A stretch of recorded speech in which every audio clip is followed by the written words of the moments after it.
Self already has no place at a school board meeting, that was not the worst of what was said.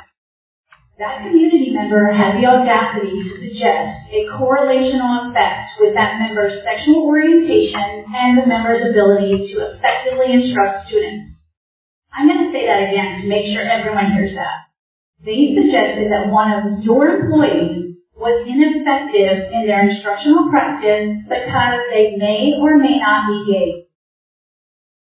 That is first and foremost patently false, but more than that, it's absolutely unacceptable that an employee of our district was targeted by a member of the community citing a protected class in a public forum while participating in an activity that is peripherally related to their employment, attending a school board meeting.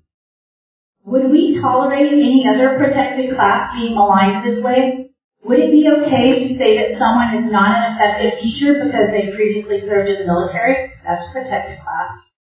Would we find it acceptable to say that someone's gender affects the way that they teach? No. Would we say that because of the color of someone's skin they are unfit for duty? No, we would not say that.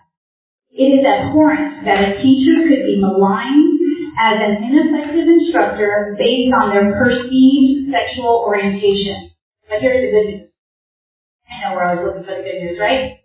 We have board policy to protect against this. The second paragraph of Board Policy 4030 reads, no district employee shall be discriminated against or harassed by any coworker, supervisor, manager, or other person with whom the employee comes in contact in the course of employment on the basis of the employee's actual or perceived race, color, ancestry, national origin, age, religious creed, marital status, pregnancy, physical or mental disability, medical condition, genetic information, military and veteran status, sex, sexual orientation, gender identity, gender expression, or association with a group or person with one or more of these actual or perceived characteristics. As previously described, attending a school board meeting or attending with students who participate in our school board meetings is part of the course of their employment. Teachers have the right to be in the room where decisions about our district happen, and they should be free from harassment and intimidation when attending and participating in official school district functions like a school board meeting. Additionally, our board is both progressive and supportive and has had the forethought to adopt another board policy that's good news. Board Policy 1313 is the policy that has been adopted that addresses civility. I will only read one small excerpt to you. The board understands that the First Amendment provides strong protection for speech. However, the board expects that all speech and expressions will comport with norms of respectful behavior on district grounds, in district facilities, during district activities or events, and in the use of district electronic and digital systems and platforms. As the executive leadership of the Oceanside Teachers Association, we are here to request that the Oceanside Unified School District School Board invoke and enforce its own policies at these school board meetings. If a public speaker violates Board Policy 4030 or 1313 by maligning an employee or student of OUSD or by behaving in a manner antithetical to our civility policy, we ask that the board describe the violation of board policy and issue a warning to the speaker. Upon a second offense or willful disregard of our board policies, we ask that for the protection of our students and employees of OUSD, the school board should censor the speaker by turning off the microphone and asking that the speaker be escorted from the meeting. We aren't asking this as a means to discount someone's point of view. We aren't asking this in order to limit someone's freedom of speech. We are asking this as a way to protect our students and our OUSD family so that we are able to focus on what is most important to us, the education and well-being of OUSD students. Thank you for your consideration and for fighting what's right for what's right in OUSD. Thank you. Thank you. All right. Moving right along to item 4G, the general consent item. If I can have you pull up the norms, please. Go ahead. So it's a new school year, and I was inspired by the classrooms I visited regarding norms. I use it in meetings I have in my professional life all the time, and we see them when we're at negotiation tables, etc. And so I wanted to go over this, and these mirror our stability policies, but they're written like norms. So you will see these. We're going to enforce these for everyone. So number one, use respectful language. And we have a lot of students sometimes in the room. We didn't have our high school speakers today, but often we have students in the room and we need to be very careful with how we speak and modeling. Number two, be respectful of all speakers. It's really hard as a board. We're running a board meeting in public, and we want to hear what everybody says. And in order to do that, if there's any disruptions out in the crowd, it's very hard for us to hear and focus on the actual speaker and what they're trying to share. And their time is limited, so we want to make sure that we hear what they want us to hear. So that is listed number three, do not cause disruption, so chanting, yelling out, etc. And then number four, we're going to adhere to time limits.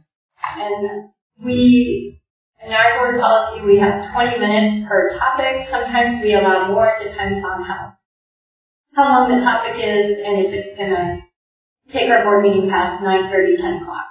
So we're going to stick to these norms today. I might point them out if someone doesn't follow them, but I just wanted to make sure that you saw that. So moving on to general consent items. The consent agenda is a long one tonight. It's a one-vote item. Therefore, the board may limit each member of the public to 3 minutes to comment on the entire consent agenda.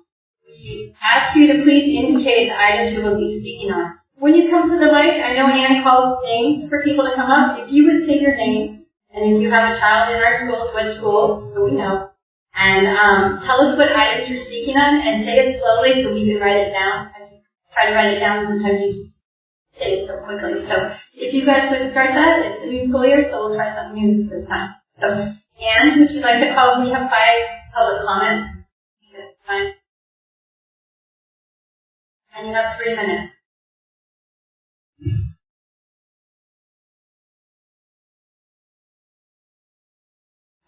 Sorry. You know my one? Yes.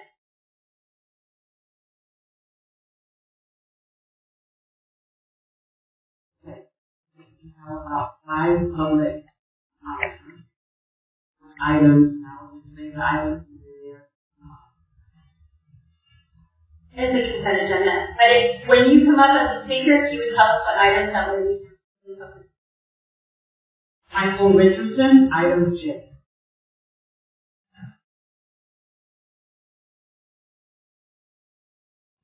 First, I want to know, where are the cameras? Why don't we have the TV coverage?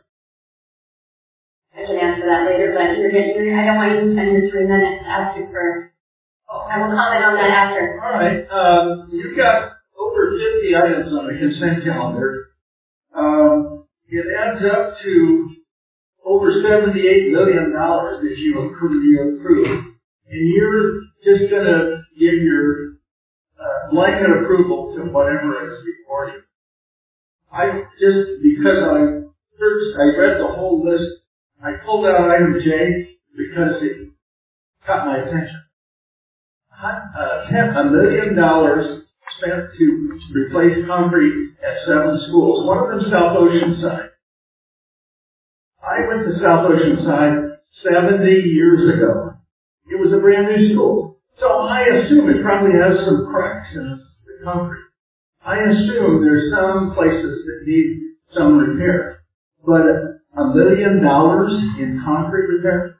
What I want to ask, I understand that your job, your only job really, is to oversee the superintendent. Did anybody go out there and look at where this concrete's going to be laid and why it was needed? Raise your hand if you did. Oh, good. Okay, I appreciate that. I'd like to know, because I went to that school, South Oceanside, and I can't see where there is a need to spend $1 million on concrete. Now I know it's small potatoes in a $280 or $70 million budget. And you just kind of approve it. But that, when you do that, you're not doing your job. Automatic items.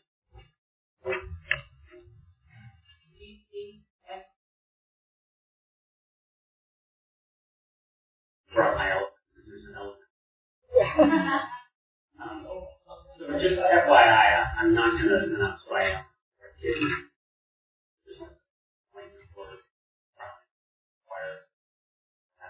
everybody. In any event, so on item BD, clarification, LCAP. So being an LCAP lead, I had to look. I don't know that I care much about the clarification or technical changes, but I noticed that the COE required changes. That's a lot.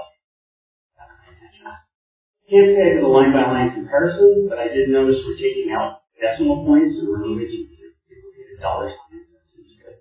But the main event appears to be page 3, where we see total spending has dropped from $277 million to $273 million, a decrease of $4 million. I would think that change that significant would require more than a simple entity. What are we going to do to make those reductions?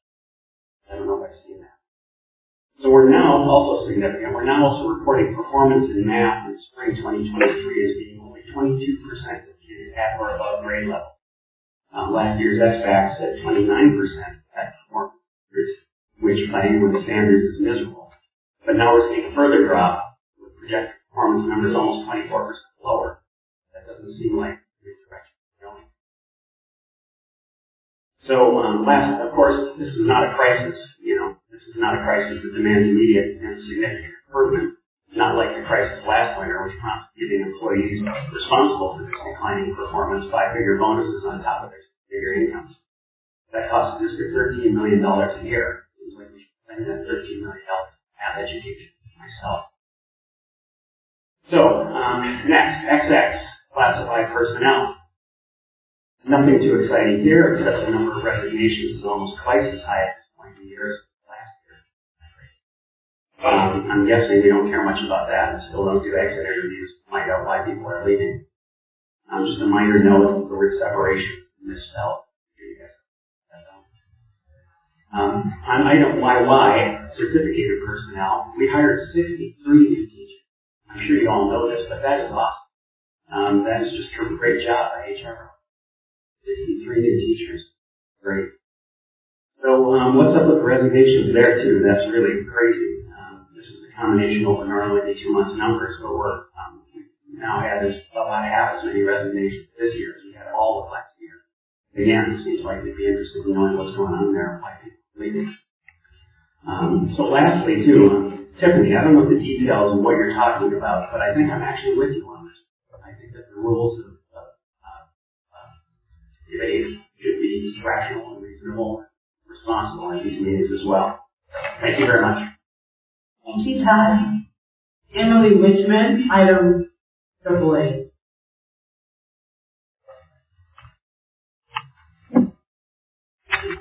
This is item A. It's the master social work, field work arrangement agreement with our MOUs with the University of Southern California and Virginia Commonwealth University. And I'm questioning all the things that we have to do. For USC, the school district is supposed to adhere to the goals of the school, which is USC, that is represented in the practicum education manual. Also, OUSD is supposed to permit the students to receive support and more acceptance and instruction. Who is doing that? Also, the school district is providing the students with the resources necessary to carry out educational and service tasks. Again, there's supposed to be no cost to the district. Also, the district is supposed to provide space for sufficiently private and very non-independent work and activities. This is, as it says here in agreement, 5 to 10 social work. Also, clerical service. I wonder if the unions, either clerical or certificated, know that there's clerical services and supplies for records and reports produce for the agency? Do they understand that their people are going to have extra work unless we've hired more people on for social worker help? Also, the school district is supposed to provide qualified staff as practitioner instructors for the students. As I understand, we only have one social worker between 5 to 10 interns. I don't know how that's going to work. And there again, now we have a MOU from the Virginia Commonwealth University, and they're talking about clinical training sites, which has plus schools. And they're asking for us to, for the school district to designate clinical liaisons. So is that an extra person, or is that work added on to the people that we already have? Also, too, the sites will provide orientation, written administration guides, and procedures and other training. Who's been doing that? Who is going to do that? Also, the school site will provide students with computers, access to electronic medical records, etc. I don't know. We've only had a social worker a year. You all know that. Does she have all of that all in place? I know she was making thousands of calls for our kids to come back. You know, what kind of resources does she have? Also, the site will provide qualified and competent preceptors in adequate number for the instruction and supervision of students. One social worker is going to do this. Plus, she has 15,000 kids that she's over. Also, too, the school sites are going to provide written evaluation input about the students. So who's that? Administration, the principal, clerical? Again, I don't know if you've talked to the union about the added responsibilities. It's going to be no cost to the district, but yet we're going to have 5 to 10 extra social workers. And again, at present, we just have one social worker that was hired just last year, and up until then, we never ever, in the hundreds or so years of Oceanside Unified Schools, have had a social worker. And now it's a contract for 3 years. Your time up. Patrick, these are items E and I.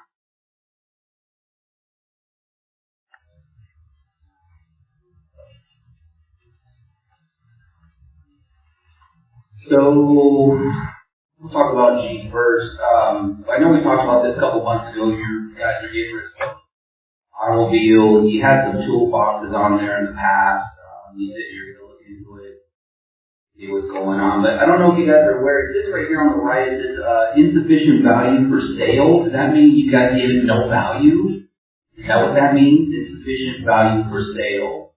Does anyone know what that means? Are you giving it no money? Is that what you're doing? Because actually, I don't know if you guys are aware of this or not, but that 6-foot box truck, you can actually sell that box. I don't know if you're aware that you can actually generate money for the kids. So, something you guys need to look into. Also, that flatbed trailer, the 97 flatbed trailer, TR9, TR8, I don't know what that is. But those flatbeds, did you know that you guys can actually make money on those flatbeds? I don't know if you guys do that or not, but, you really should look into that. Another thing you can do is you can, there's outfits that actually come and pick that stuff up and pay you for that. Are you guys aware of that? I think you are, but, are you just gonna give these to a wrecking yard, or, you guys heard of anything called Let Go or Offer Up or Facebook? You guys heard of that? You can put those there too and, generate some funds for the kids, of course, the kids. That's what we're all about, right? The kids. Making money for the kids, right? That's what we're all about. Kids learning and, that stuff. So anyway, just try to, help you out there a little bit. And then you guys get rid of some weight equipment here, and, again, that stuff, you can get value from that as well. Again, there's a place called Let Go, Offer Up, and Facebook that you can put those on and, make some money on those. So, I don't know if you guys thought about that, or are you going to have like an auction for this stuff? Because, another thing you can do is you can donate it to small businesses to get a tax write-off. I think you guys can do that, okay, well, you could give it to a small business. Maybe they can give you a small donation. Small businesses you can help out. That's they'd be kind of cool. Physical fitness for seniors to the right business, maybe. And again, maybe you can always put it on Let Go and whatnot. So, you guys can generate some funds. Hopefully, you're just not throwing this crap. So thank you, Patrick, for the ideas. Andy, would you remind us and the audience the process when we do the sale and disposal? Because I know this has come up before with Mr. Madison has brought it up with computer stuff.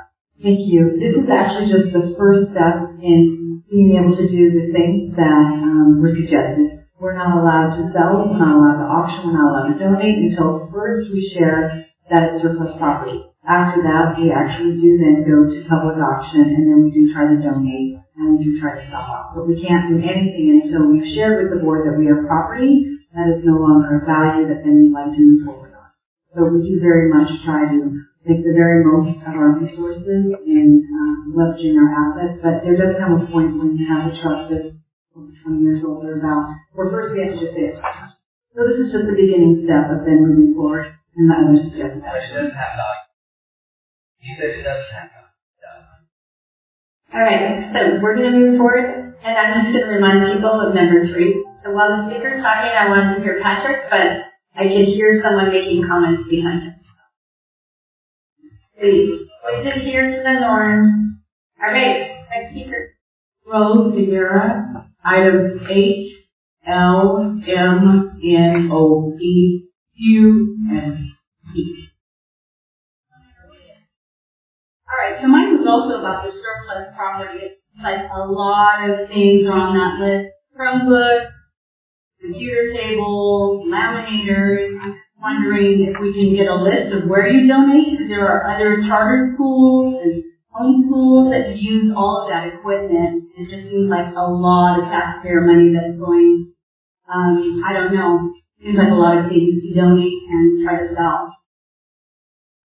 So 4L, so I noticed $100,000 is going to special ed foster youth, and that's a charter bus. Item 4M, an electric bus for special ed, 5-year lease this year for $37,000.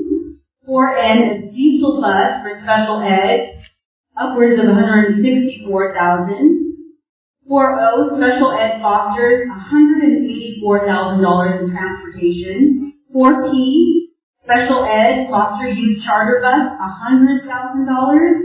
4Q, a 4-year term, $48,000 this year for general ed students in a charter bus. So adding all of that up is $634,000. That's a lot of money. When I pass by the district office, I see all of these yellow buses, tons and tons of them sitting there in the parking lot that we have spent as taxpayers hundreds of thousands, maybe millions of dollars, and they're just sitting there. So I'm wondering why those buses aren't being used, especially since he closed so many schools, Reynolds being the latest. A lot of students don't have bus transportation to school. I know people that have kids that live near Libby Elementary, and their kids go to El Camino High, and they have no way to get there. But apparently that's not a concern for the school board. So I'm very, very concerned about the fiscal mismanagement of this board. It doesn't seem like you guys are spending money on our kids. It's going towards raises, it's going towards Jordan Parks, your salary and your department. So yeah, we need to change that. I think we need a new board. Thank you. Thank you. Andy or Dr. Levy, would you please tell us why we're buying all these buses for special ed and how we're required to do transportation? We are doing lease to own as the most affordable way to replace our aging fleet. And then some of the charter services, we're not purchasing charter buses. They're actually just contracts that we have. We do utilize all of our buses every day. And then we engage charters when we have buses that, when we have routes that are extremely far. Sometimes we have students that are our students, but they might live in another city, and then we have to take them to a different city for school. So we do engage charters when that's the case. We always try to maximize our own fleet and our own drivers always. And we work with CSA on that. And the charters are on here because we're very forthcoming with CSA on any possible need for charters. But this is just a charter company just to have that there in the event that we need them.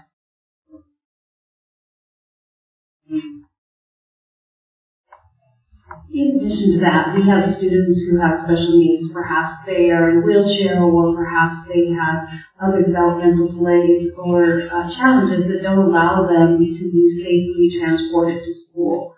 So the federal government and California law requires that we provide them with the transportation so that they can access the curriculum and the learning opportunities that are guaranteed by our Constitution here in California. And so we want to make sure that they're transported in the safest possible way. And sometimes also, as Dr. Roman said, we do have students, because of the severity of their needs, you're not able to serve them here in Oceanside, so they do go to schools that might be in San Diego that support their special needs to the greatest extent possible and as mandated by law. Thank you, Dr. Lovey. All right, do we have one more speaker? Okay, we're done. All right, I'll look around at my board colleagues. Do you have a question? And your motion? Yeah, I don't know. My question, pretty esoteric on the concrete work, is specifically about It's 7 different elementary. Correct. There are 7 classes. Sure. Because we are putting up shade structures, we're required to place concrete pads underneath the shade structures. So because it's Measure W, that indicates that those are determined on the project, so they would be tied to our playground project and more so our shade structure project. Correct. Correct. Yeah, they're all timelined out to that. And Dr. Begin, may I speak to a different item? Unless you have an additional question. Just going back to the surplus for computers, we've shared this before, all of those computers do go to Computers for Kids. Everything on our list has damage beyond its value. Thank you. Clarification. I'll the removal of that calendar. Okay. All right. Call for the vote. All in favor of approving the consent agenda, say aye. Aye. Motion carries. Moving on to item 5, personnel. 5A is the approval of a new certificated job description, teacher and special assignment, professional development. Yeah. Yes, for board approval, HR has prepared this item. This is the teacher on special assignment for professional development. Most recently, the state has passed Prop 28, which is the arts and music education funding, but frequently we get categorical programs where we need additional support staff. So HR took this opportunity to rewrite the job description using universal language that will help us apply this position for this use as well as future use. Thanks for clarification. Do I hear a motion? We have a first and second. Any questions or comments?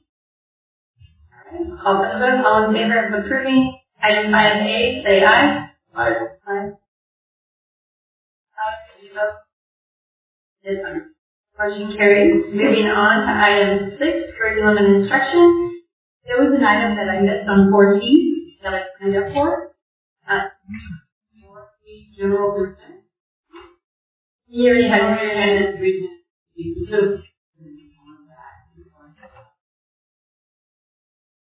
Yeah, we already voted and moved on. I'm sorry. I did call up.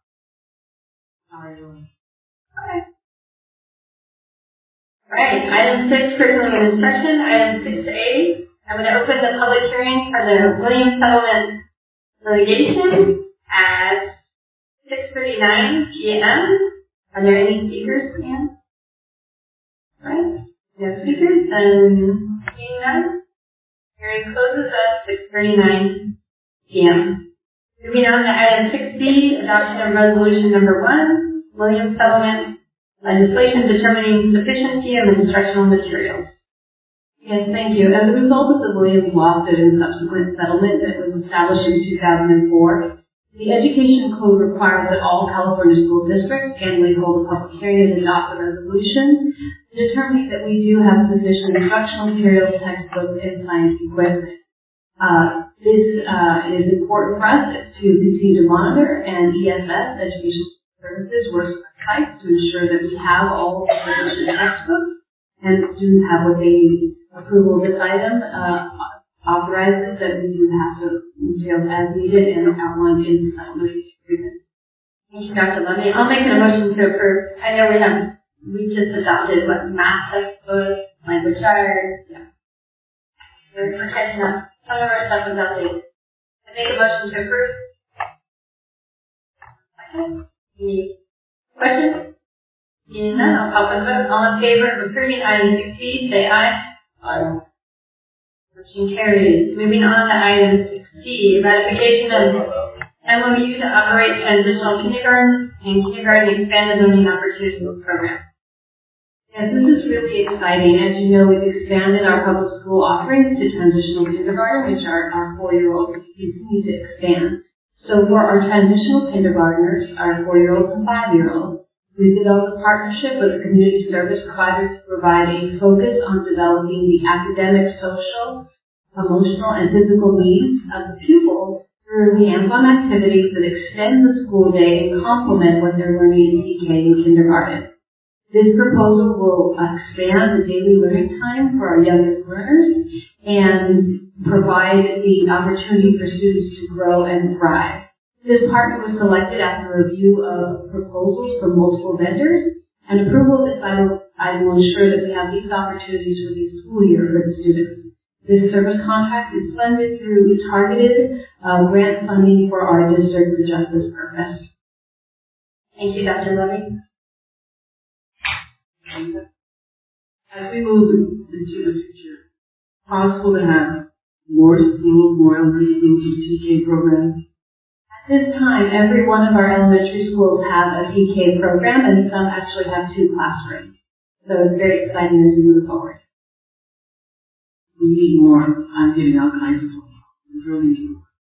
We do have space, and we encourage everyone to come forward that are within the window. Sometimes there's a little bit of a misunderstanding because it's not every 4-year-old at this time. The government has set the time that we can admit students on a rolling basis over the next few years.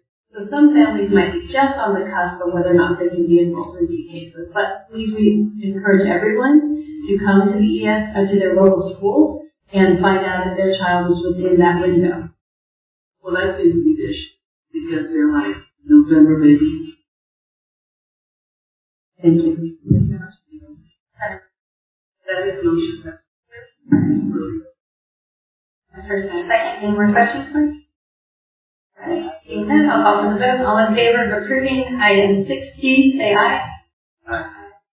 Motion carries. Moving on to item 6D. Do I need to remind you of the norm? Number 3, Mr. Richardson. All right. Moving on to item 6D, approval of purchase of the Paxton Patterson College Career Ready Lab at Surfside High School. In order to prepare our students for the future, Oceanside believes that students need to have the opportunity to explore high-demand, high-paying careers that they can go into after high school. We're proposing the adoption and purchase of a career technical lab at Surfside High School that will allow our students to focus on exploring these types of high-wage, high-demand jobs in healthcare, in skilled trades, and in tourism. And this lab will be purchased with grant funding as well. Is this similar to the labs at Oceanside High and El Camino? Yes, they are. So they'll create that all 3 of our high schools will have these type of career exploration labs. I'll make a motion to approve.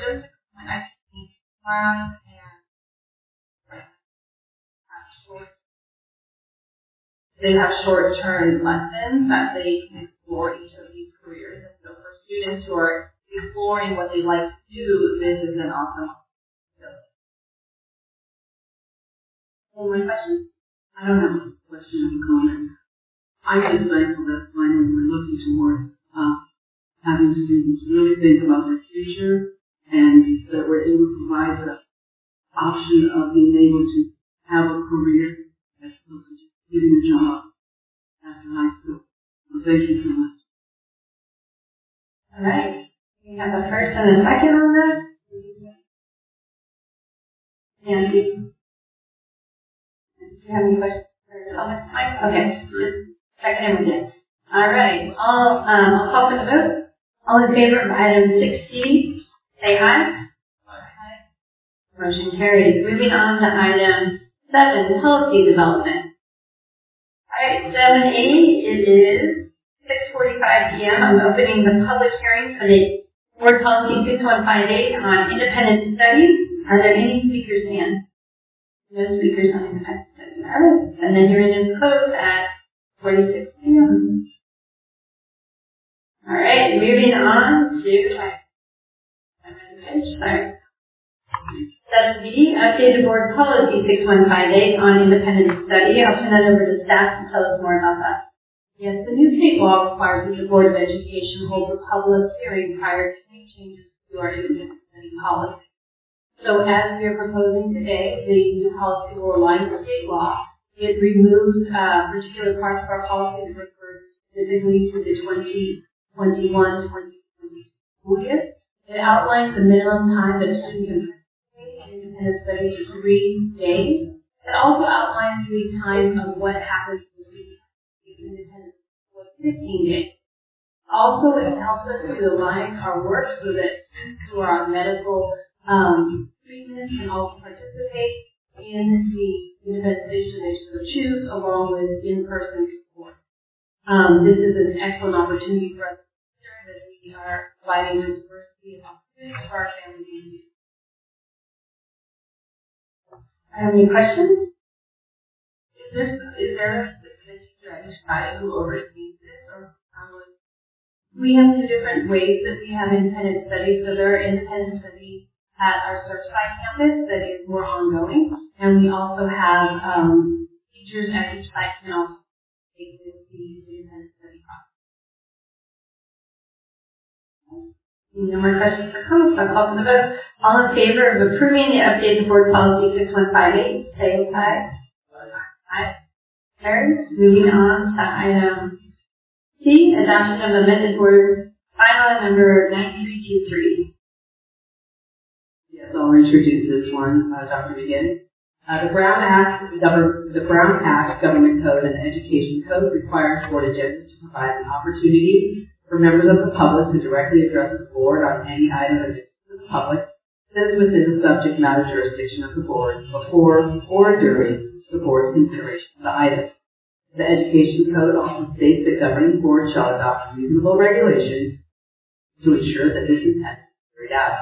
The district and board have previously and will continue to follow and abide by the law on this topic and encourages public participation during and outside our board meetings.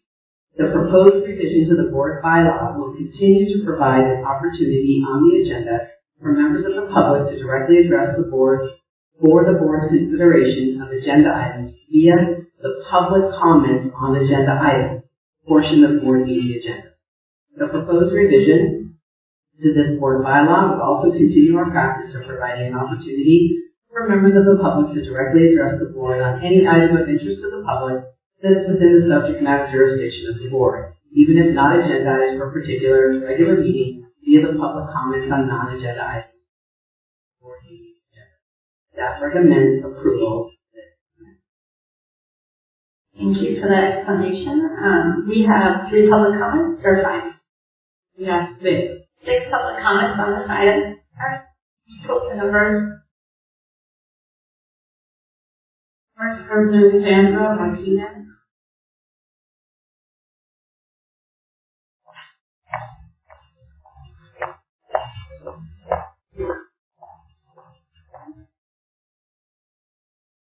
Good evening, board.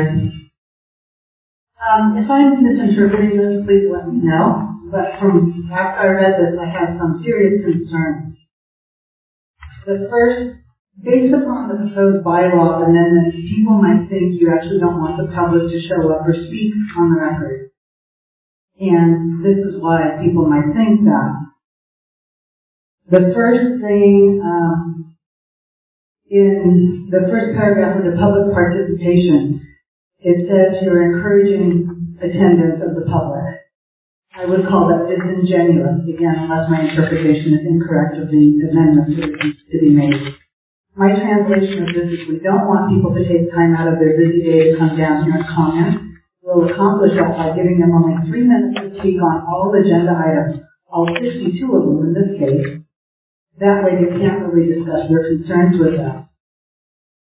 The first amendment is number 2, regarding sufficient time under the Brown Act of 3 minutes, which is being deleted in the proposal. I'm assuming your attorneys have made sure that 3 minutes per speaker is sufficient time to speak on the entire agenda, not just the consent calendar, even if there are hundreds of items to address. My third concern is number 6, where you've changed, again, this is my interpretation, correct me if I'm wrong, that public can only comment for 3 minutes on all items and an additional 3 minutes on non-agenda. In addition, only 20 minutes were total on each particular item. And if that is the case, I'm asking, how do you propose to calculate the time spent per item? If I speak 10 seconds on item BB, and 31 seconds on item CC, and 1 minute on item DD, who will be timing and calculating those times for each item? I assume you'll be providing transparent accounting of that time to the public at the time of the meeting, so we'll all know exactly what we can and cannot address. So based upon the amendments here, I really suggest you do not approve it. And I repeat what I initially said. One might really think you don't want public to participate in board meetings. And then that would make the public wonder why. Thank you for your time. Thank you. Next speaker, Paul Haney.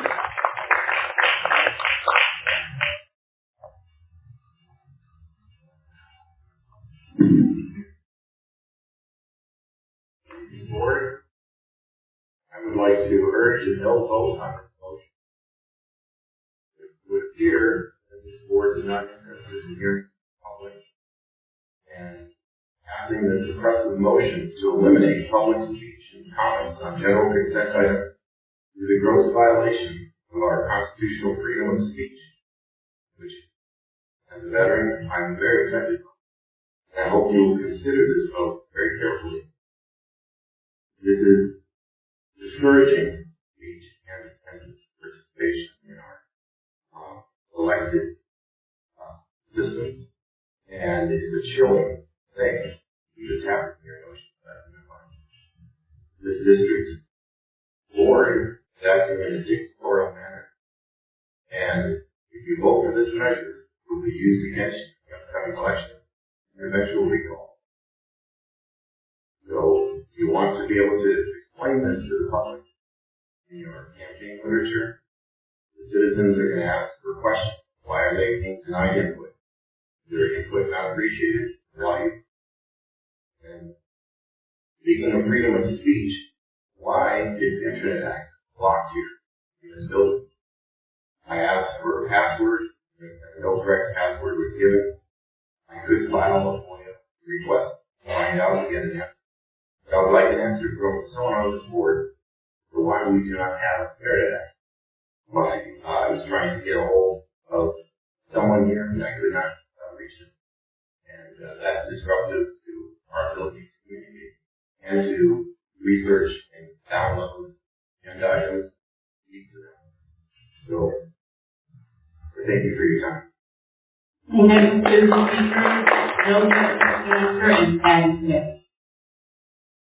Also, since coming up, can I ask Dr. Gomez of Wi-Fi? I know that they have that concession here. I've been a parent here before. Is the Wi-Fi have guest access, or is it? I'd like to, you have my gravel piece, if you don't mind. I'm not Sorry, having Mr. Gravelin. We're putting you on the spot. Hold on, Joseph. I'm sorry.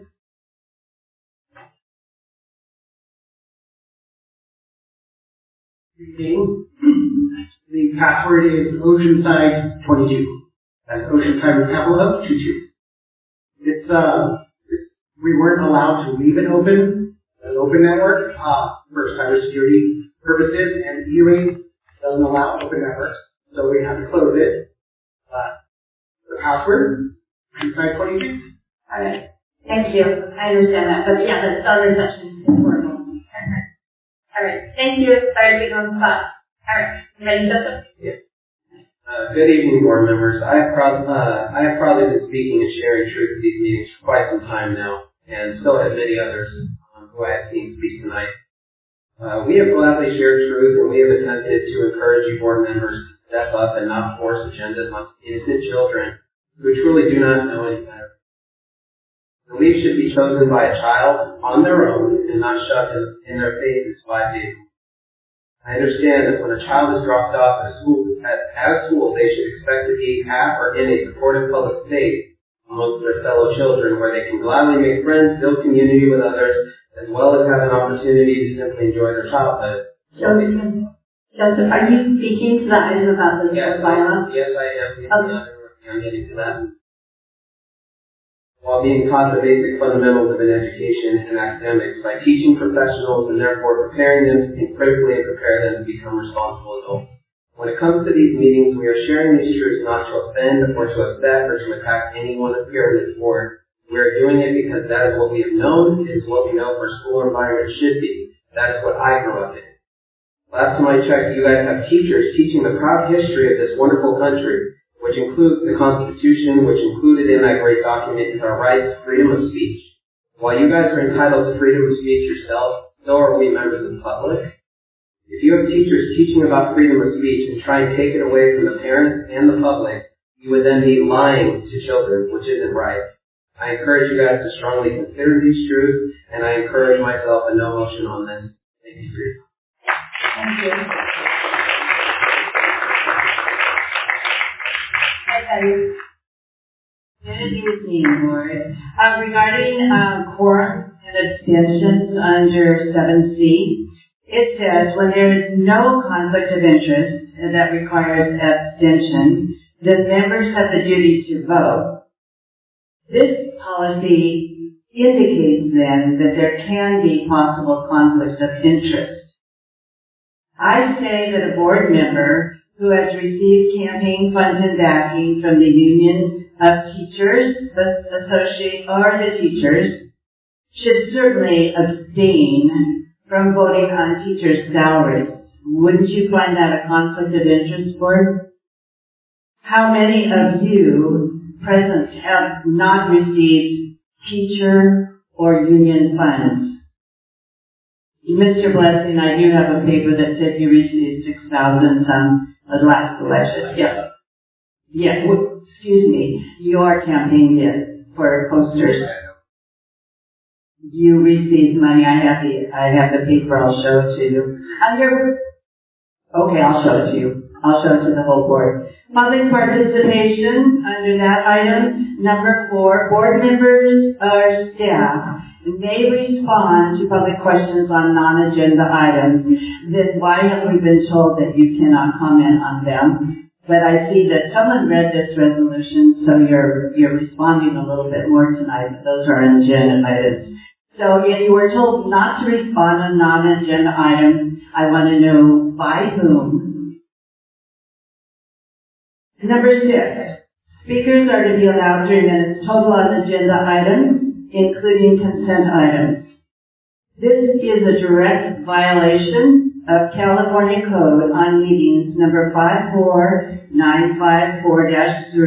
and that states, every agenda for regular meetings shall provide opportunity for the public to directly address the legislative body on any item of interest. Therefore, if you do vote for this revision, you are directly violating state law. Often there are several items in the consent agenda that we would like to discuss but cannot if you vote for this revision.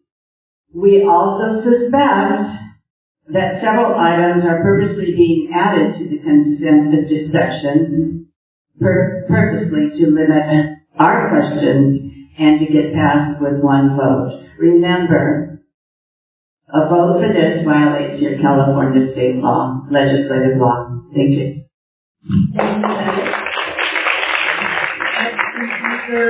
Susan Husker and Todd Madison.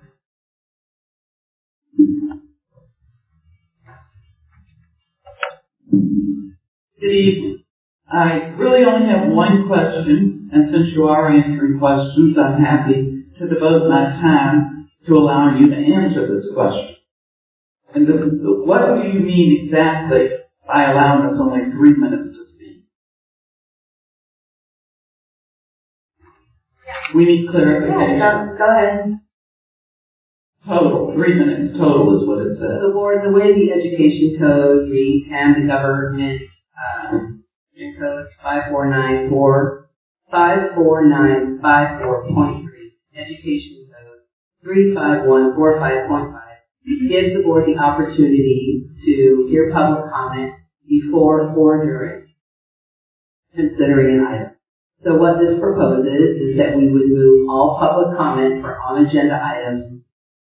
It would basically be after all the reports. So you could hear all public comments for on-agenda items, go through your agenda, and then you would hear any public comment. And we are allowed to do that by law. For a total of how much time? All right. For a total of how much time? I have 1 minute and 46 seconds. It says 3 minutes. 3 minutes, but not 3 minutes for each item. You're going to count our minutes? Who's going to be the timekeeper? So let me clarify the way this would work. Is public comment for on-agenda items would be moved all to one location. So each public speaker would have an opportunity to have 3 minutes to speak on on-agenda items. And then for public comments on off-agenda, each speaker would have 3 minutes of an opportunity to speak. So everything on the agenda will be put to 1 3-minute segment. And I can stand up here and say I want to speak on 2A and 4D or whatever. And use so that by the time that item is actually reviewed for vote, no one will remember what we said.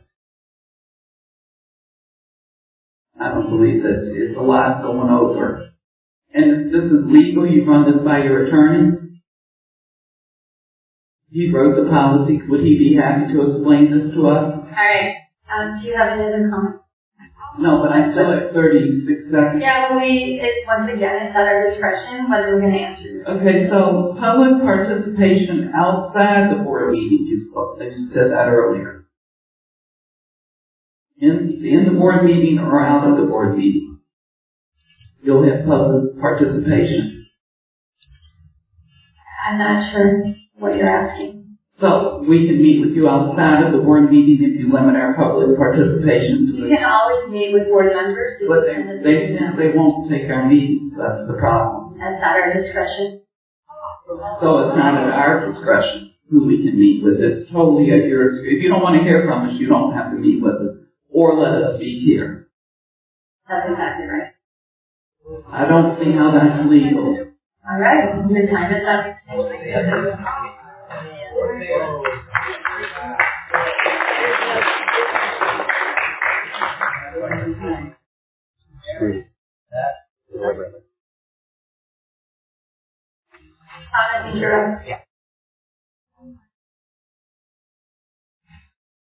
Wow.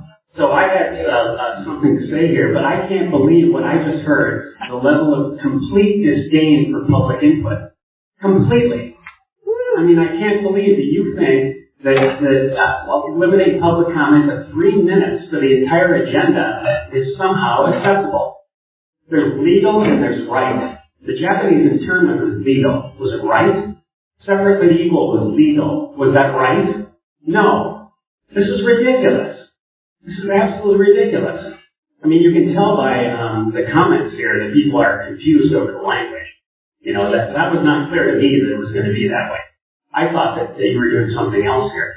But the very idea that you're not going to allow people to speak individually on each individual item, as we've done historically, and as is done historically through pretty much every district in San Diego County, if not the state, is absolutely unacceptable. I can't believe, how can anybody here accept that? All right, I'm going to remind you of the norm number 3. I want to hear what Mr. Madison has to say. Thank you. But it baffles me. You know, I mean, I've gone to many board meetings in many districts, and I've never heard of this anywhere. No one has the disdain for the public that Oceanside Unified has. If you vote no on this, that would be awesome. That would actually show that you believe in hearing from the public. that you believe that public input is important. We hear that all the time, but it seems to be just sort of a whitewash. Maybe a little bit of frosting on top of a cake. We know what the cake is made of. So, I'm kind of dumbstruck here, totally off base here on my comments, but the very idea that that's actually the intent, particularly with people who at one point expressed a lot of interest in parent input, parent advocacy. And do you just say how high when the superintendent says jump? Is that what happens here? Or is this a plan that you all made to deliberately stifle public input? I have a hard time believing that, because I know some of you, and I don't think that's really possible. But I just can't believe that you would have any vote that no at this point. That's crazy. I don't know if this is a CSBA thing. I mean, if you look at the language, it's so unclear that it's hard to say that the CSBA would put that in there.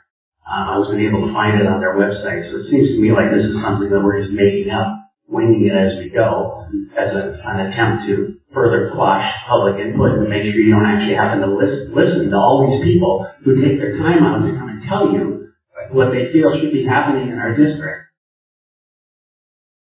So, good luck with that. Thank you very much.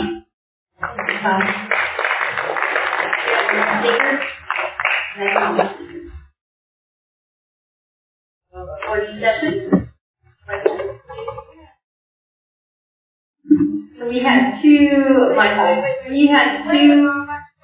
items tonight in which we had a public hearing that no one spoke at. Do we have another speaker? Yeah. I don't have any other. We're still on item 7C. We still have public comments for non-agenda items coming up. Here, we'll wait for clarification. While we're working on this, we had two opportunities tonight, and we have these often where we have public hearings and no one spoke tonight. So, that's another opportunity for people. I'm happy that we're considering moving public comments on agenda items to right after the board report, so we can hear them and think about them as the agenda items come up, and then it gives us more time to contemplate them. So I'm glad we're moving that up because that's important, and we can hear that at the beginning of our meeting. That's my thought. I'm having trouble with this. I got to admit to that. And I'm supposed to have. My suggestion actually is that the concern that folks have expressed in the last 2 years was that we had public comments moved to the end. And what I would suggest that we do is adopt this policy so that we have public comments in front of the meeting on non-agenda items, and also have a front of the meeting for the agenda item. Have a limitation, 3 minutes for each. And I know that would be a challenge to getting your comments on all those items, but I know you guys can get to that point and do that. Because we hear similar themes very often, and you guys are excellent at doing it. We also have very open communications by email, text, and other means. Meetings, if you want to have meetings, no one has meetings. We all have our own privileges, our own rights, and our own lives to live. But we are public servants, and if we want to meet with you, we will meet. So those avenues are open. Again, we have email. We know we read your email. We know we take your public comments and speaking here for 2 years solid, at least the last 3 years. I want to hope in this last election when I was last reelected. And I've heard the same thing pretty core every meeting. On any item that comes up, it's 3 things. And there's only 3 things that you want to talk about. And that's disappointing. And that's what it's very, very difficult to change every subject. So, at any rate, that's my suggestion. I would feel that, and I know it's the chair's responsibility as the one superintendent to set the agenda and where items appear, but I would strongly encourage we adopt this policy that we also public comment items up to agenda items. So the public can come here at 6:15. We do our oral reports, and then they comment, and leave. If they want to, they can say. Take that for consideration. Yeah, I'll move that, I'll make a motion. I'll second that motion. Yeah. Any other comments, questions? All right, I'll call for the vote. Everyone in favor of voting for item C, the adoption of amended board bylaw number 9323, say aye.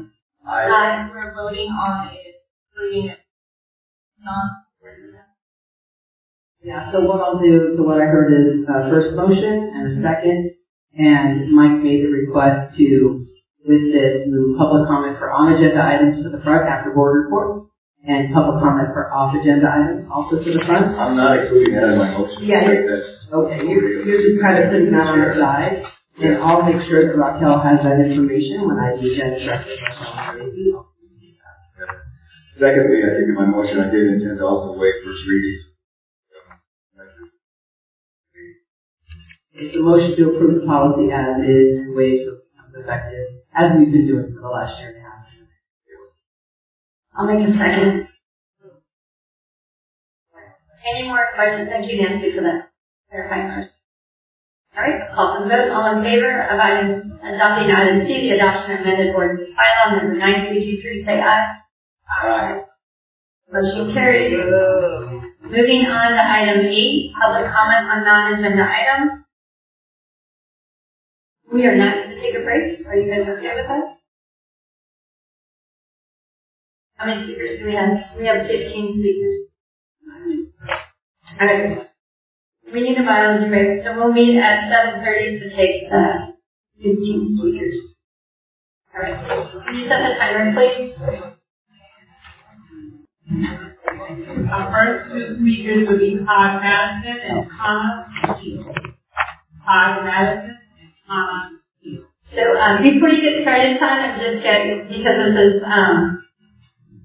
public comments on non-agenda items, I want to remind people that just walked in, I see some new faces. Welcome.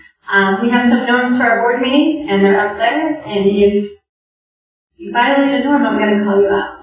So I really want, we as a board really want to hear the speakers. If you're making noise or disruptions in the audience, I can't hear the speaker, and then wait until we have 3 minutes. So 3 minutes per person, and Todd, all yours.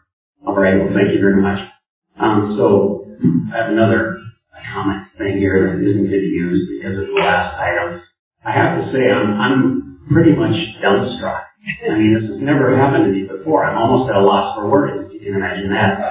But the idea that you think that people can make every comment they need to make on every board agenda item on the list in 3 minutes and say anything useful, it's obvious that you don't think that anybody says anything useful at any point, because otherwise you would allow people to actually make their case. But instead, there was a nice 5-0 vote against the people, against the right of the people to express themselves, and against your willingness to actually listen. That's pretty obvious. I mean, we can all see that. Transparent. Not streaming this meeting, pretty transparent, isn't it? All of a sudden we've been streaming forever, and all of a sudden we're not. Amazing. Nice. Audience, that's number 3. Please adhere to the norms. I mean, if it weren't against the norms, I would probably use some words that are not allowable in this meeting for the first time. So I'm not going to do that because it's against the norms. Side issue, just because I thought of it here a second. When Patty was talking about Mike taking money from the union, she misspoke. Mike knows he actually had his marketing campaign paid for by the union, $6,300 to buy signs that say Mike Blessing on them and mailers. It's in the disclosure, the OTA's disclosure for that. I don't know what they did with that $6,300, but they spent it on Mike Blessing for school board. You can look it up on the county's website. So, yeah, okay, thank you. Thank you. Yes, they spent it on your behalf. Yeah, that's how PACs work. Yeah, that's how PACs work. And if OTA wants to buy a car for me, I'd be happy if they would do that. I can tell them I didn't take the money. So, be happy to do that. So meanwhile, back to the comment thing, I mean, thank you also. I said, I give credit where credit is due, and I hold people accountable. And I did tell you thank you for suggesting that we put non-agenda comments at the beginning of the meeting. That's what we've been asking for quite some time. It's a very simple thing. Hopefully it's now going to be accomplished. That's awesome. But, you know, again, the idea that 3 minutes is enough to speak on the entire agenda. I mean, this is nothing but, we saw many meetings that went on until like midnight. I know that. And I know I agree with your point that people are repetitive. They say the same thing over and over again. You know, often they kind of twist the meaning of some agenda item into something else. I get that. But it's the public. It's your job. You know, you were elected to do this. You ran for this. You spent time. I ran into Nancy walking neighborhoods once in the last meeting. She spent a lot of time, I'm sure, out there walking to get this job. The job is listening to parents. You're not going to listen to parents. Thank you very much. Who's the next speaker in? Anna, you. I just want to make sure I can. You also know me as Laurel at Laurel. I'm here to speak on behalf of the Library Media Tech. We've been waiting 23 years for an update to our job description, a job description that was based off an 8-hour-a-day position that had no mention of one-to-one technology. Over those 23 years, duty has increased, yet the position was reduced from 8 hours a day to just 5 hours, and then 2 years later made the 6-hour-a-day position it is today. In the end, we are expected to do more in less time. A grievance had to be brought against OUSD just to get HR to do their job and update descriptions. Now that they have finally started taking care of business that should have been long ago addressed, there is no balance between expectations and compensation. The LSTs have been in negotiations with the district since March. After spending hundreds of hours updating the job description to reflect the new expectations added during COVID, we were told that our job is not more complex than it had been 23 years ago, and that even though we are expected to do more work in less time, we are no more valuable than we were 23 years ago. An example of how little respect and value we are shown would be the lack of communication and direction we receive from the district. We are often sent emails regarding policies, but with inconsistent messages. Another example is that after bringing it to the attention of Dr. Max here, we are finally going to be on the calendar to begin work on the same day as the teachers, appropriate since we are also expected to distribute curriculum. Our union among the inconsistencies and conflicting directions, we are also being sent emails that have a threatening overtone. Our union president recently sent an email saying we are going to be disciplined if we refuse to do our job. While I explained that it is not our intention to be insubordinate and question what it is we are not doing, she said she did not know, but if I would like to email Dr. Max here and include her on that email, I am welcome to do so. Of course, I did so on August 17th. Dr. Max here, now would be a great time, as good a time as any, to explain to us what we are not doing that was included in the 2000 job description. We have repeatedly asked that the description be made to reflect Dr. Max here's findings that we handle technology like a textbook, yet we are ignored. Our LNGs have been made to feel disrespected, disregarded, and undervalued. The LNGs are imploring you to get involved and discuss the situation with HR so that we can resolve this matter as soon as possible. We are just asking you to be recognized for the value we bring to each. Thank you. Thank you.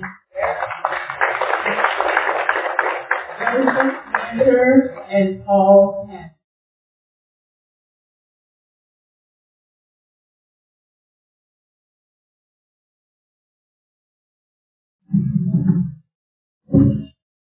I too want to say that I'm absolutely abhorred at what you guys have done tonight. I'm shocked. I couldn't believe some of the comments that I heard.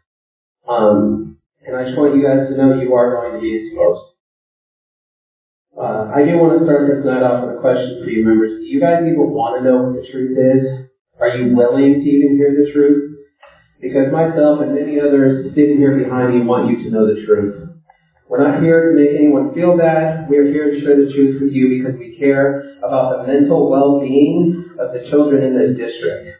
We want to see them grow up and thrive and be filled with wisdom. Wisdom is found in education. It's taught by the amazing teachers who are employed within this district, teaching professionals of this district who are there to teach the kids. It is not found, wisdom that being, is not found by having the same ideas as the rest of this world. It's not found by trying to be accepting or tolerant or something because the society around us will label us as hateful if we don't accept or tolerate it. Pretty sure you guys know what I'm talking about. Sometimes telling people the right thing, even though it may hurt, is actually the best thing. There's no saying that the truth hurts, but the truth will also bring growth. When we share the truth and not what society expects us to tell everyone, we are actually preparing the children to become fine adults in society. We have compromised as a society for too long, and I encourage you board members to take a stand for truth and not try to please people, because when you attempt to please people, you end up taking a side and you end up offending someone anyway. Truth will always prevail in the end, and you board members, you have an opportunity to be the tool that makes that possible. Do you want to be the tool, or do you want to just be puppets? It's your choice to make. You will have to one day answer to the God who created you for your choices and for your actions. And my question is, are you all prepared to do so? I encourage you not to take this lightly. And the fact that there's no cameras in this room tonight, like multiple people before me have brought up, tells me that you guys are afraid of the truth being brought to the public. Thank you for your time.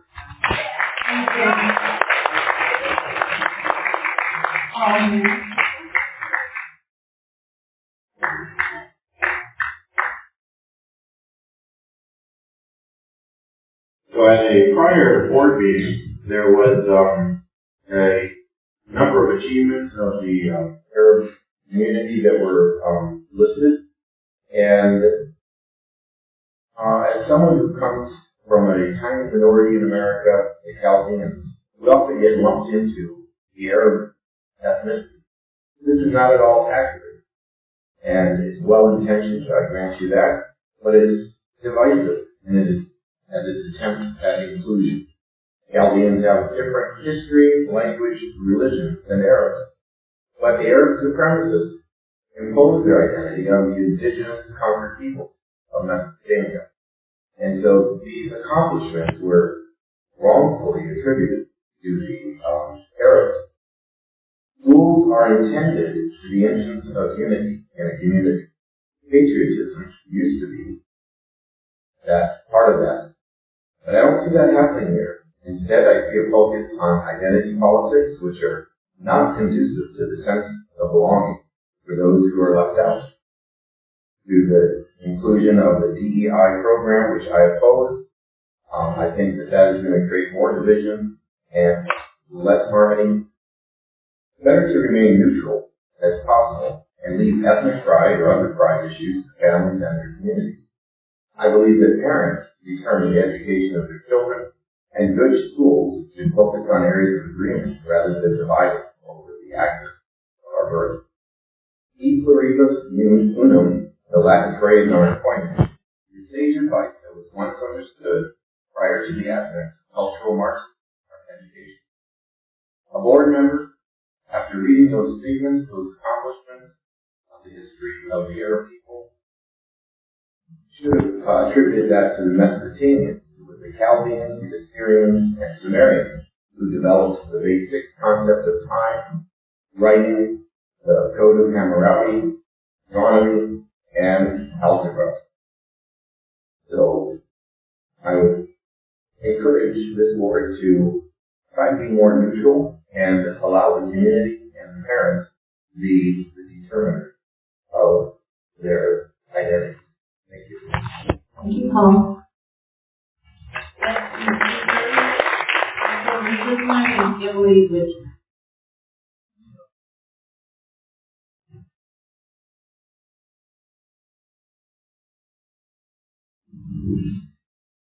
Well, you saw me pull one item from the consent calendar.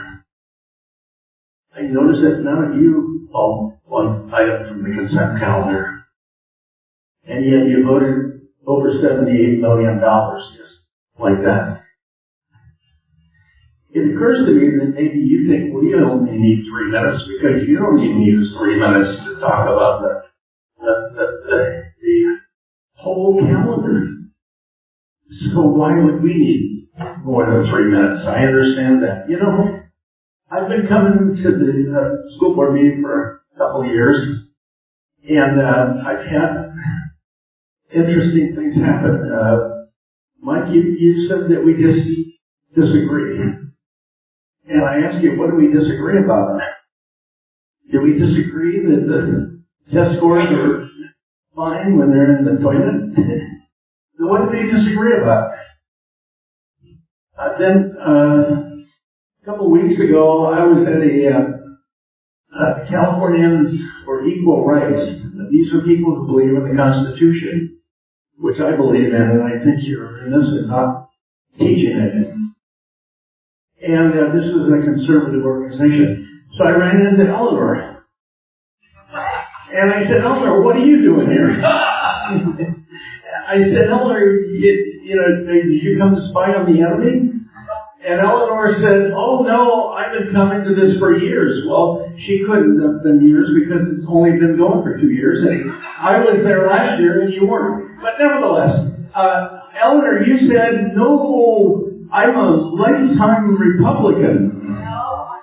Now, I said to you, there's no way because you wouldn't vote the way you do. And I'm talking to both you, Mike and Eleanor, because you're both up for re-election next year. And, we just don't understand why you never question the authority of the superintendent, because that's your job. Don't, I can't fathom how you can sleep at night and look yourself in the mirror and not question some of these issues that come before you. And that's all.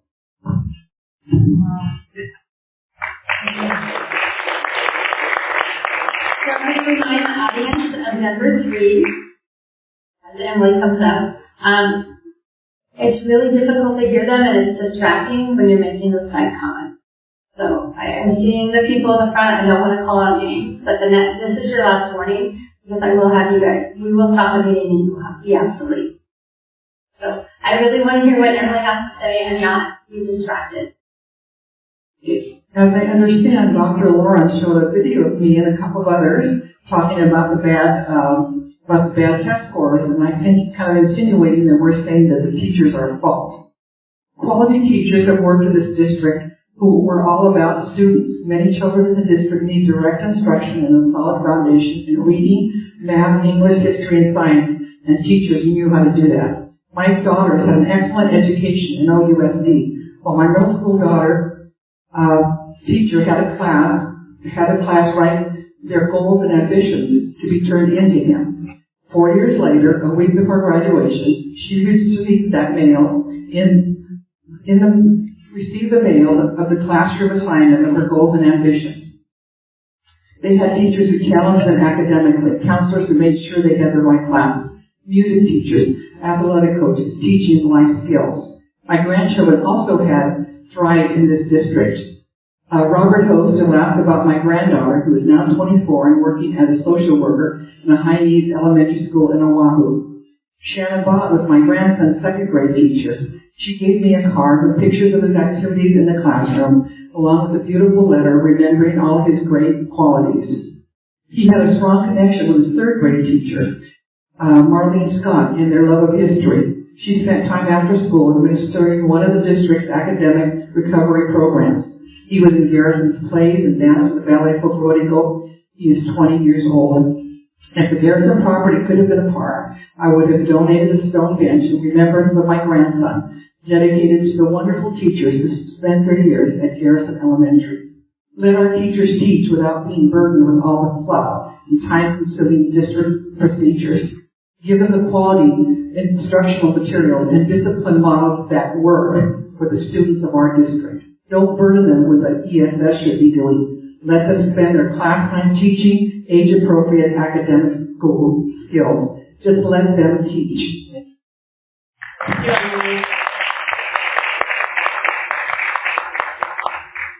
Patty Hay and Shirley Griswold.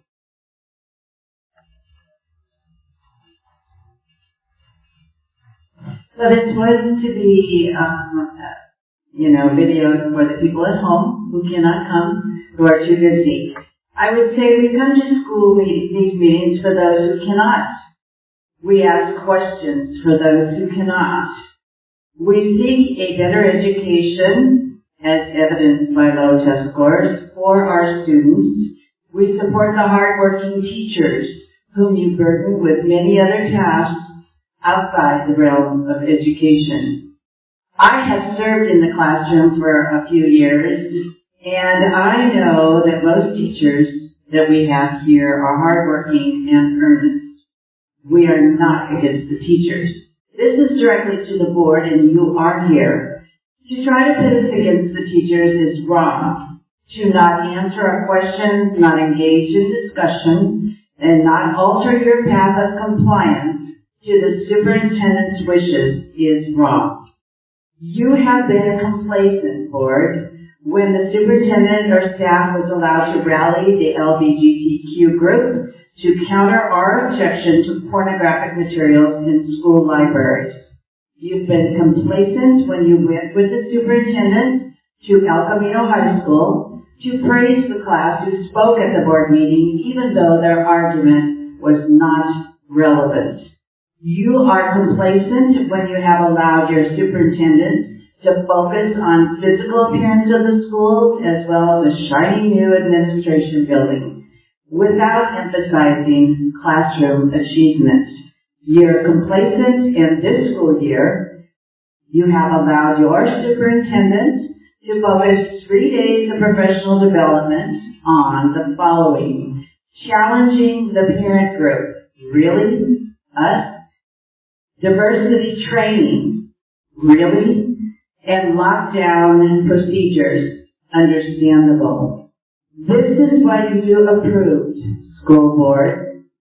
Another question is, why do you not have the directors of curriculum and instruction on the dais of both elementary and high school that we could ask questions? I mean, that's our main thing. What curriculum is being taught?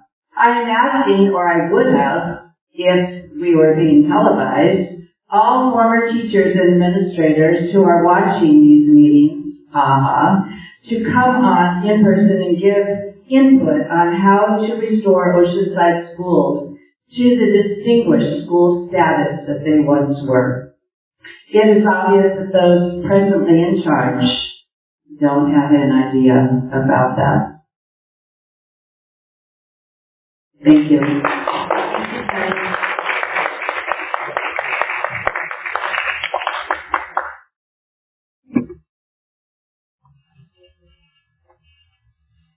Shirley?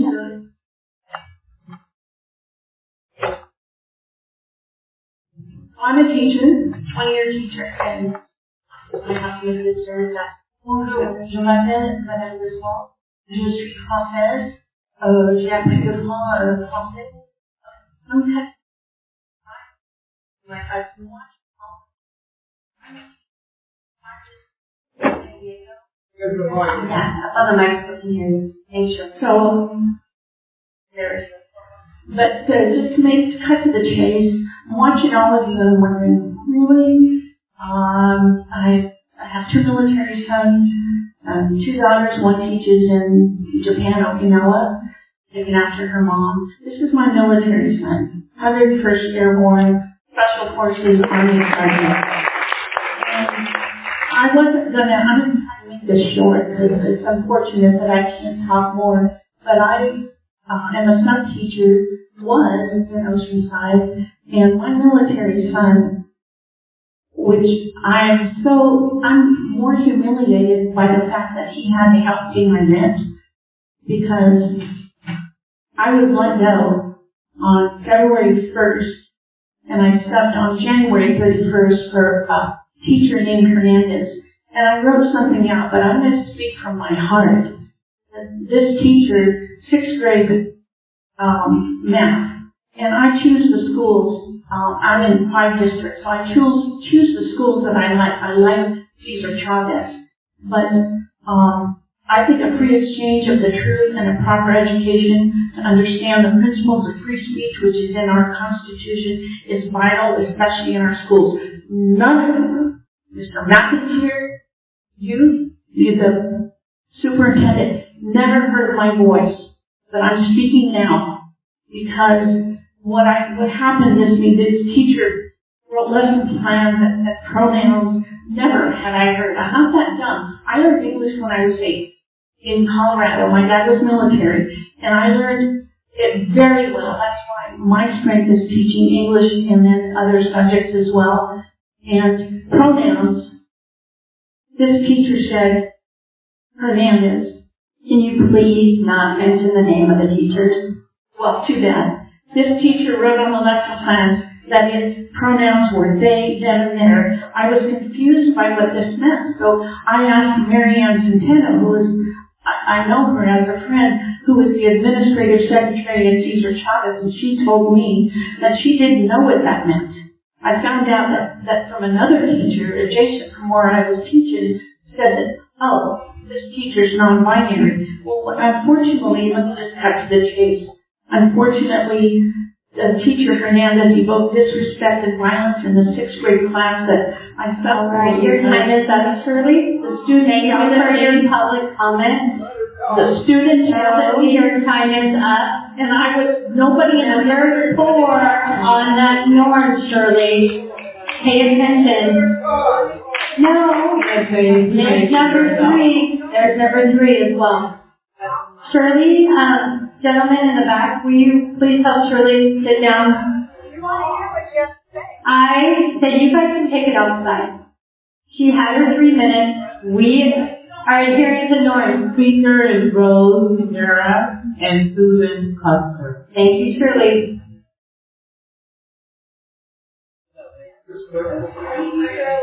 All right. It is now Rose's turn. I want to give her full attention. All right, timer started.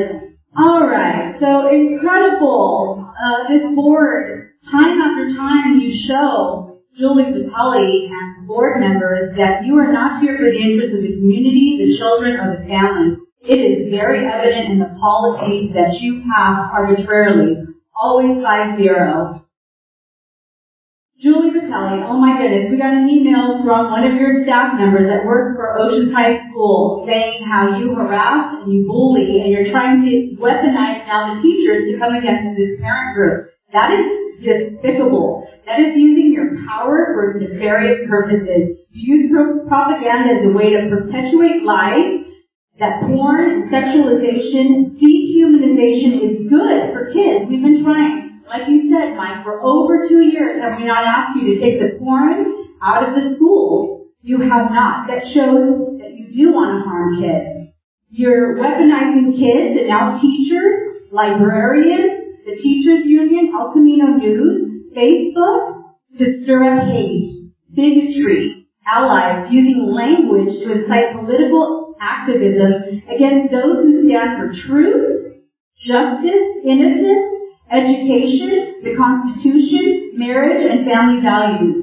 You use all forms of tactics of bullying and intimidation and weaponization tactics to silence parents. I mean, you've tried with me personally, sending me a letter from the lawyers to get me and my husband to hush up because my husband apparently read from the Bible. You felt threatened by the Bible. You've also said Ann Gibbons, Raquel, and you come to my church. It's amazing the lengths that you will go to shut us up. But you know what? We're here to stay. Anybody who disagrees with you, you argue that that means hate. So your disagreement of my values, Julie, does that mean that you hate me by your own standards? Because that's what you do. You're truth and you're reality phobic. And we need you to go. We need you to go. We have test scores from the kids that are in the toilet. I have the report from the soil liquefaction from one of your own engineers. He wrote, he's a registered professional engineer and former OUSD engineer of record, that Reynolds Elementary did not need to be closed, but you forced it closed. Why? Because you want a $19 million office. That's sad because you really are taking money away from children. You're not here for the children. Neither is any of this board. None of you have the balls to stand up and fire her. You have all the power and you don't use it. With that, we're going to have to replace you all. So please vote in 2024 for new school board members that actually care about our children and our community.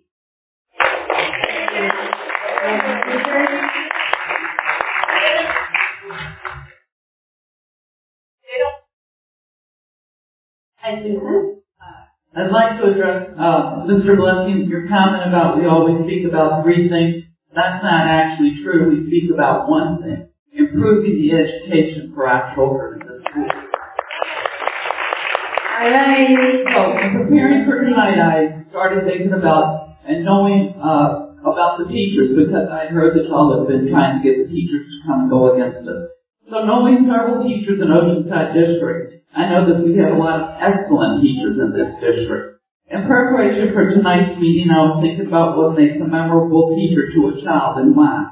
This brought me to my third grade teacher to my mind. Her name was Mrs. Woods. She was my teacher nearly 60 years ago, and I clearly remember her, what her classroom looked like, and where I sat in her classroom. What did she do that left such a big impact on me? I'm dyslexic, and as you can tell right now, she is the teacher that taught me to read. Prior to entering her class, I could not read a single word. By the time I left her class, I was no longer afraid or embarrassed to read out loud. These are the kinds of things kids need. They don't need the DEI, LGBTQ in their head.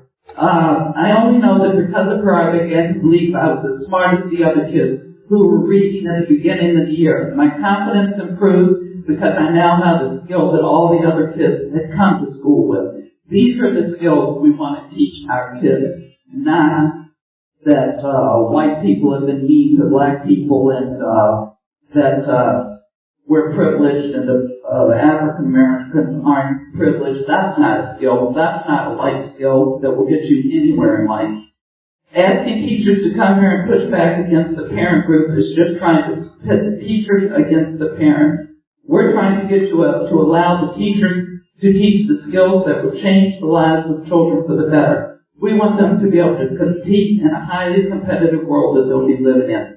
I want to deliver a strong message that we know we have excellent teachers that will be remembered 60 years later if you allow them to focus on the skills that children need and the skills that will change the children's lives for the better. I think I forgot to mention, did I? That the sexting and the, what's the other thing? The sexting, and how to find your favorite porn star. The books that are in the library that taxpayer money has been wasted on, they teach sexting and how to choose your favorite porn star. How will this leave the impression on a child that is equal to the impression my teacher left on me?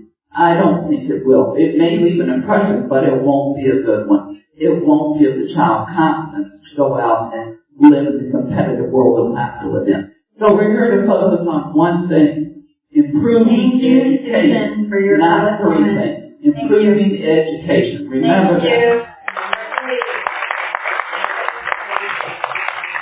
Anthony Diaz and Patrick Rivera.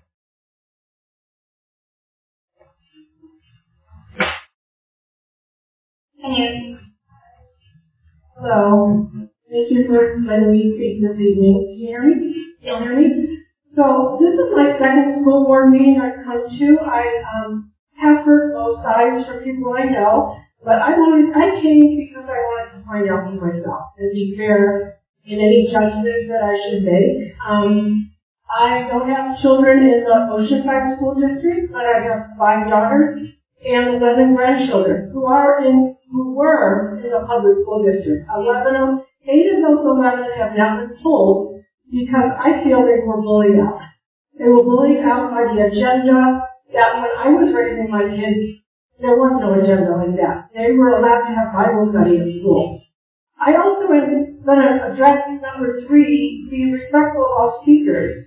My first time coming, what I noticed was that many of you were not respectful of the speakers up here. I watched you sit down with your papers, look around.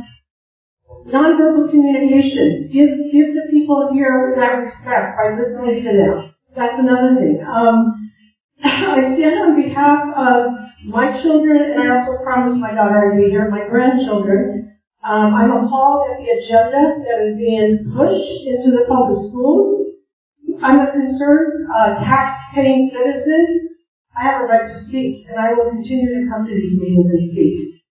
My question to all of you is, who will stand up for these children? Who? Which one of you? I'm an educated, registered nurse. Guess what? I have had my job threatened by not doing what they've asked me to do. And you know what? I didn't do it. I didn't do it, and because I trusted God, God said He was going to cover me. I don't cave in to do what I'm being told to do if I don't feel right about it. That's number one.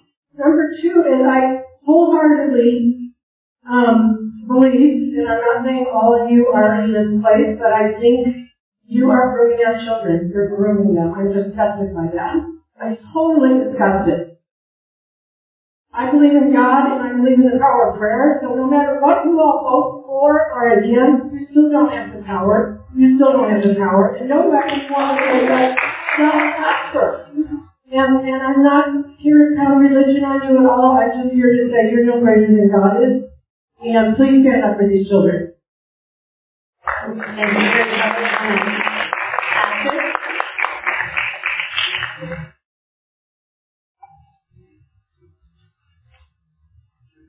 So Public School Review 2023 scores were out again. So Mike, this is what we talk about. You said three things you couldn't even mention once. This is what we talk about. The student-to-teacher ratio is 24 to 1 in our district. 24 to 1. The graduation rate is 86%. Decreased from 92 over the past 5 years. I think that's your tenure there, Julie. I think it's your tenure. Okay, so that's dropped. Public schools in Oceanside average math proficiency 31%. This is 2023 scores. Reading proficiency 51%. That's from the NCES. Revenue per student from the state, you guys get $15,662 per student. It's higher than the state median, which is $1,448. What is that about? $1,200 bucks. Spending per student, you guys spend $15,198 per student. It's higher than the state median, which is $13,766. Which is about $1,500 or so. District spending per student is up 9% over the past 4 years. Up 9%. And the grades are still in the toilet? What are you guys spending it on? It's your salaries, right? It's your nice new purse that you got, right? That's what it is. It's your big salary that you got and the new raise you got shaved with. That's probably what it is. The 10 most problems challenging school districts. Again, this is from the Public School Review. Number one, class size. Couldn't you guys take that money and do something to shorten the classes? 24 to 1, 24 students to 1 teacher. That sounds a little chaotic, don't you think? And we've been coming up giving you guys suggestions for 2 years, Mike, right? Since we've been talking about the same thing, you should know the numbers, right? Same thing, but you guys don't do anything. You don't do a doggone thing. I mean, it's over and over and over. Let me tell you a little story because we only got about a minute left. So, went to the beach on Sunday, and on the way home, I said, hey, let's stop by the Wiener Street, go get some hot dogs. On the way home. So we go in, the bill is $15.25. Go up to the person, the gal at the window, she says, okay, $15.25. I gave her a 20 and a quarter. She hands me back 4-1. And I'm like, no, this is wrong. And she's like, oh, no, it's not. I'm like, yeah, I gave you a 20 and a quarter. The bill was $15.25. Oh, I was wondering what you came to the quarter for. Yeah, she first graduated from our school district. Same thing happened at a coffee shop. The gal cannot make change because you guys don't emphasize grades. You don't emphasize grades. You don't emphasize teaching. You emphasize the stupid DEI. You sure you like it? Oh, you like it. That's what you emphasize, That's all you do. You give you a big grade, give you a new purse, give you a big grade. That's all it is. You guys need to change, or you need to just quit. Because you guys are pathetic. All right, next speaker. And Sandra Murcia and Richard Muse.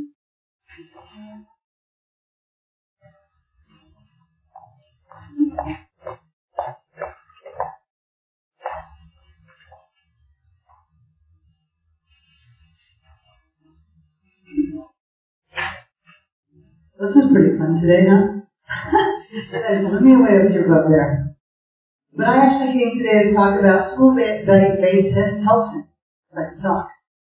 And I don't know if y'all have heard of them. Most of the audience probably hasn't.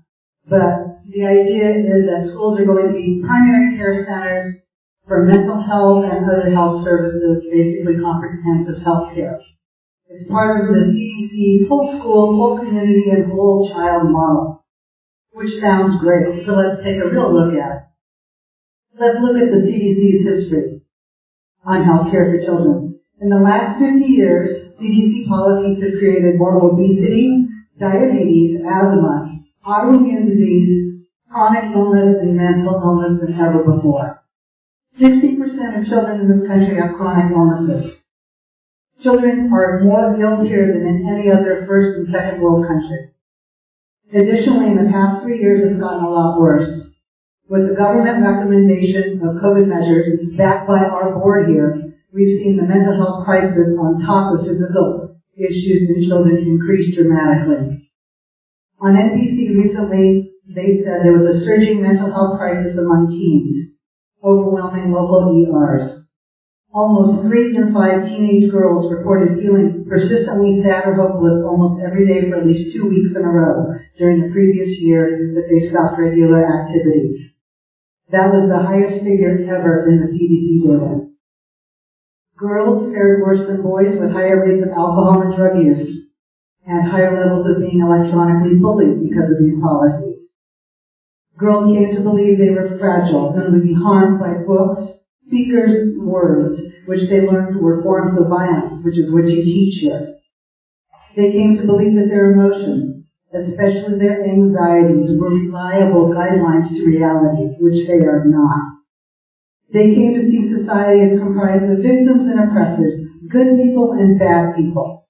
Many people have discussed victimization previously to this board to no avail.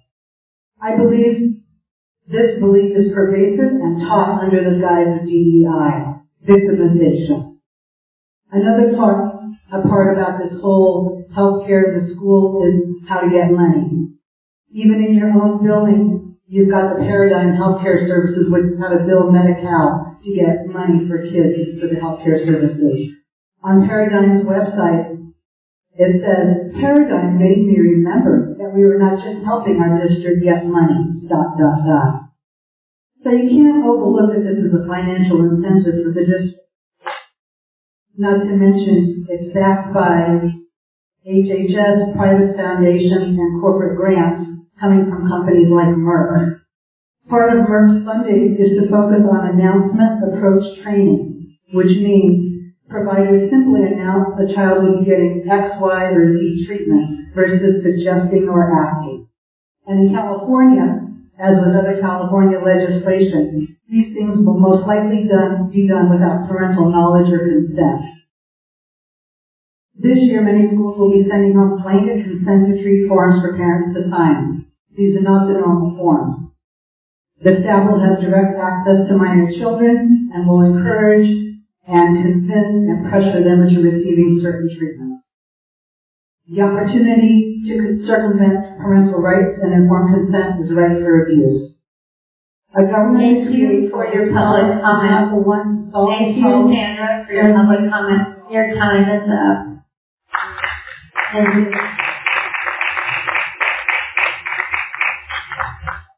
Hi, Richard.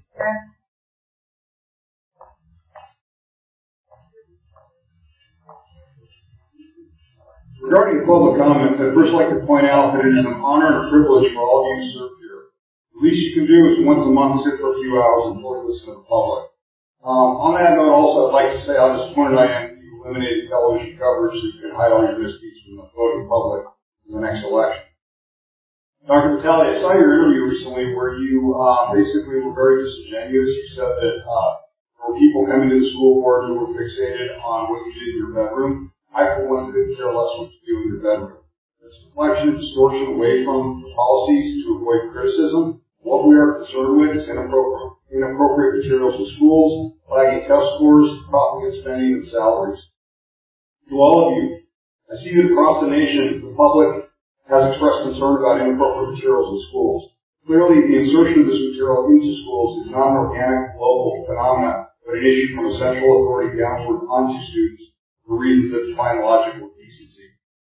There are many videos online on YouTube on the Grassroots Army channel that show parents throughout the country challenging this material. Your so-called public servants pathetically succumb to this trend and fail to defend children in Oceanside and elsewhere. By accepting these inappropriate materials without resistance, you have thrown school children under the bus and prostituted yourselves simply to keep your government jobs. It really is pathetic. And by the way, You, Dr. Megan, you're kind of a tyrant. You know, we talk about being respectful to all speakers, and be respectful of others to let people finish their sentence. Thoughts. I realize there's a 3-minute limit, but it doesn't need to be 2 seconds. I've also seen that you apply that unequally. If you agree with you, let people go over time limit process. You know, before I lose.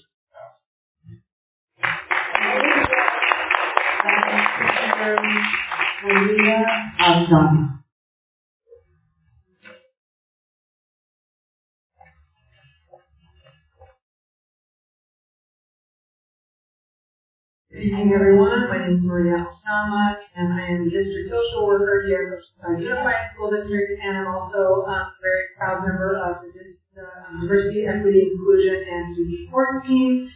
And I'm here to tell you about something that we're working on for the past month, which is our attendance campaign. Many of you may know about it already, but we have a team that includes our team, myself as a social worker, our community school coordinators, some community partners, as well as some of our school counselors, and we spent a lot of time before school started calling, texting, or visiting every single family that had a child, a student in our district, who was chronically absent last year. Chronic absenteeism means missing 18 days of school in a school year. That's about 2 days per month. And that translates into about 90 instructional hours per school year that commits for these kids. So we really want them back. We know that after the pandemic, this has been a nationwide issue. So our team took a proactive approach to really bring them back to us. So if over a K-12 school career, if a student was absent that much, it could mean a full year of instruction that they've missed. We know that in K-3, students who are chronically absent have a more difficult time learning to read by the time they're in 3rd grade, and by 6th grade, that same group becomes a leading indicator of not being able to graduate from high school. So it's really important, and I'm super proud that this team of Diversity, Equity, and Inclusion took this on this year. We've had some really, really great results. What I found in all the calls I made hundreds of calls, and I found that parents that I talked to were really appreciative of a phone call. Some of them had questions for us. What was the first day of school? Who was going to be their student teacher? All sorts of things we were able to answer for them. If I couldn't answer, I could connect them to somebody else. We also had a ton of backpacks and school supplies that were donated that our community school coordinators took home visits and gave to students who needed that.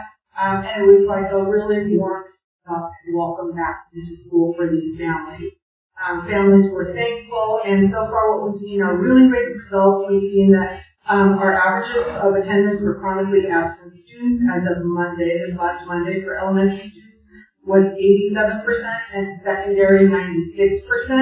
So those are really good numbers, but that doesn't mean that we're going to stop there. We're continuing to call families. If we see some of these kiddos not coming in, we're going to call them, find out what the barriers are to getting to school, education, what are things that we might be able to do to support them. So super excited about this campaign. Really glad to be part of doing this great work here. Thank you so much. Our last speaker. All right. We're on to adjournment. This meeting is now adjourned at 8:14 p.m. Thank you for joining us.